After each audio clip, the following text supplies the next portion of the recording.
Tá certo. E o Exército vai apurar quem são os oficiais, né?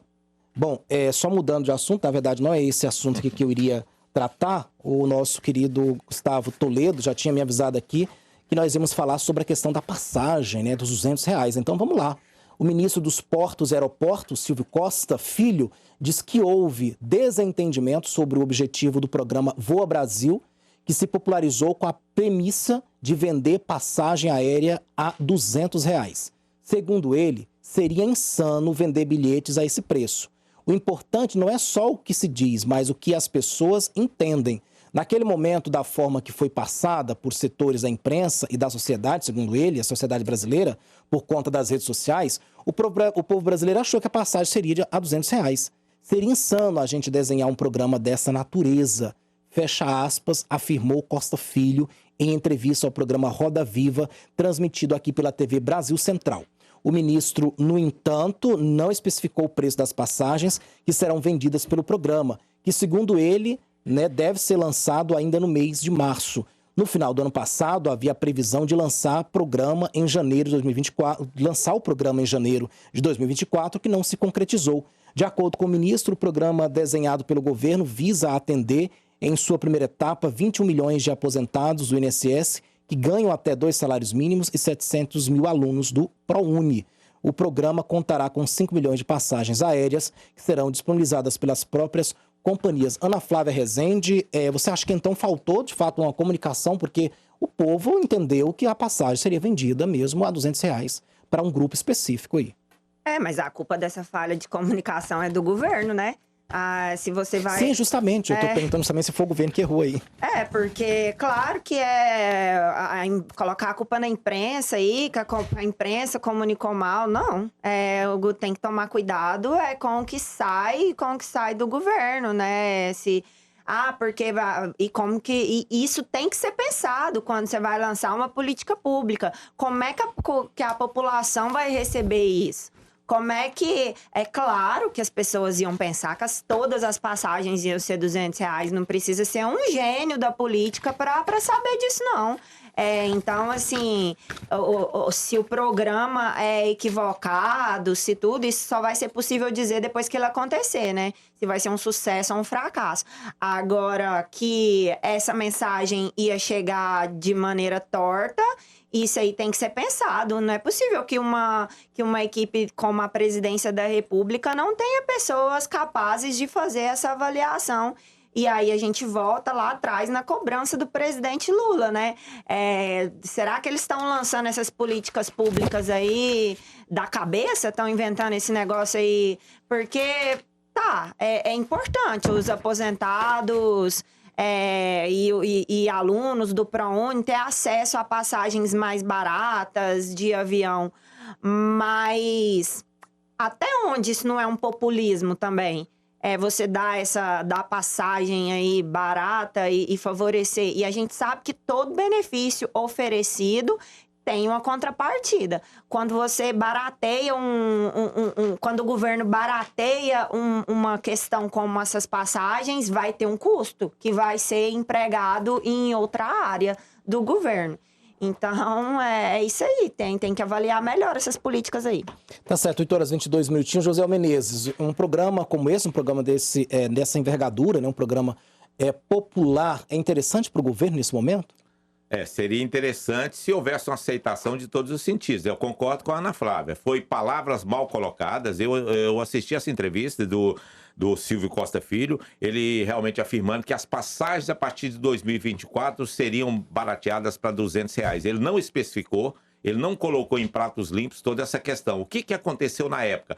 A imprensa comprou essa ideia, de que seria de R$ 200 as passagens, não fez a questão da cotação de quantas passagens poderia ser, a quem seria destinada, e houve tudo isso no primeiro momento. Houve, inclusive, uma chiadeira das companhias aéreas que acharam que iria perder demais dinheiro com essa questão de passagens a R$ 200, né? E ainda houve o puxão de orelha do presidente Lula com relação às falas do Silvio Costa. Ou seja, naquele momento do anúncio, me parece que uma semana depois, houve um puxão de orelha dizendo o seguinte: olha, antes de anunciar alguma coisa, fale comigo, não anuncie nada sem falar comigo. Aquela questão que eu disse antes aqui da centralização desse governo. Por isso que agora, nessa reunião, ele voltou a puxar a orelha dos ministros e fez uma senhora chorar, né? E as feministas ficaram quietinhas, caladinhas, hein? Não, mas olha só, sobre a ministra Anísia ter chorado, a gente, tudo bem,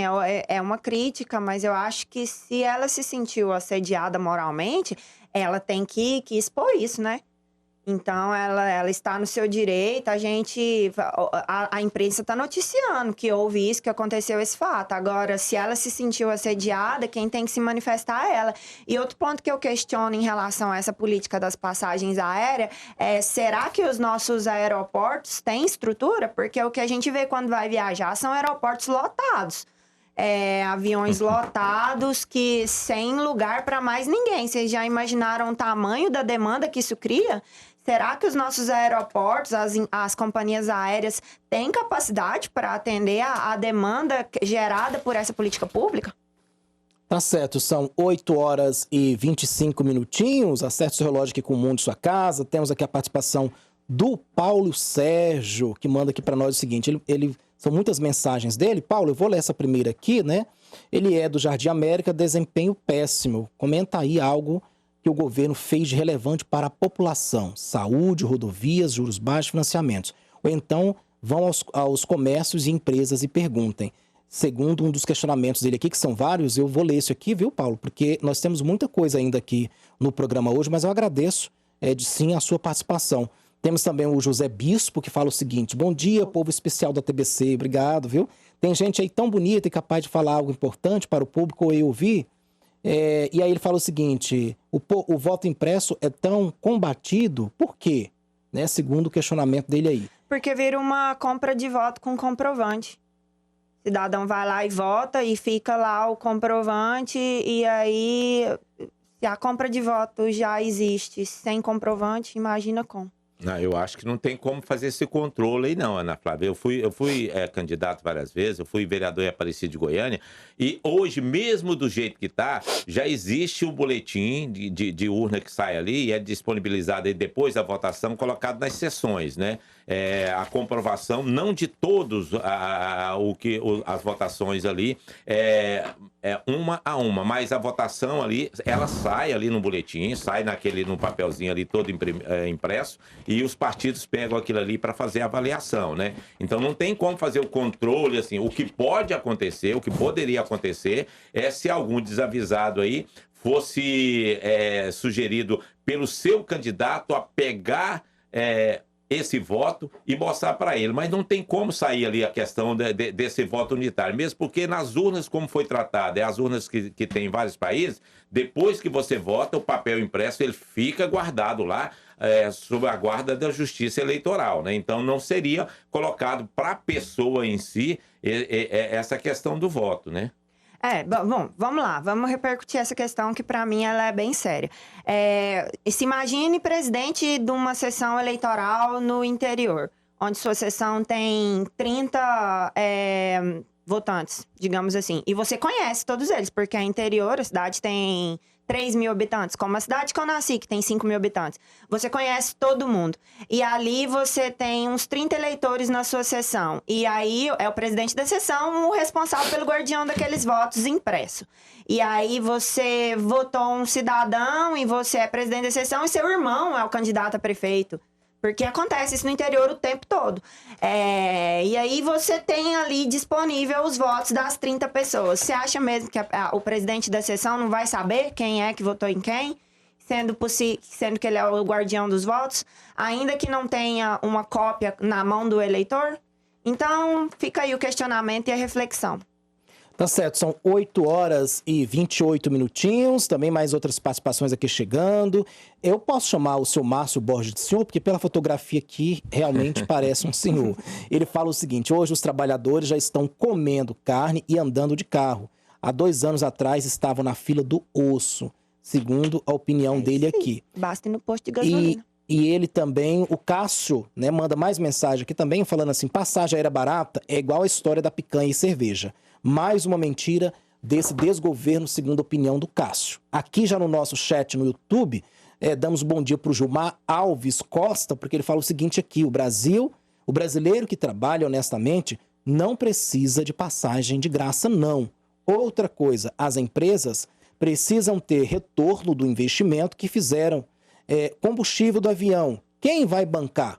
O governo, segundo a opinião dele aí, gente. Então, eu queria agradecer mais uma vez as participações aqui. São muitas mensagens, não dá pra gente ler todas por conta do nosso tempo, mas eu queria muito, muito mesmo agradecer a todos, principalmente essa audiência aí de Minas Gerais, né? Tanta gente de Minas mandando aqui, né, mensagem para nós hoje na manhã dessa terça-feira, dia 19 de março. Dona Flávia Rezende, obrigado pela sua participação. Até a próxima, bom dia.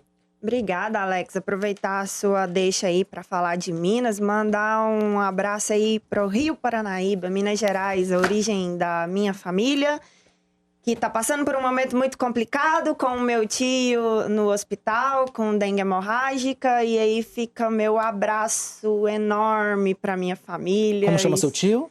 Meu tio se chama Adenir, o apelido Adeniro? dele é Adenir, o apelido dele é Dandão. Pois é. A gente vai torcer então aqui pela saúde do seu Dandão e que tudo fique bem, que tudo dê certo, viu, Ana Flávia? Amém. A gente vai estar aqui torcendo. Obrigado. Amém. José Menezes, bom dia, obrigado pela sua participação. Até a próxima.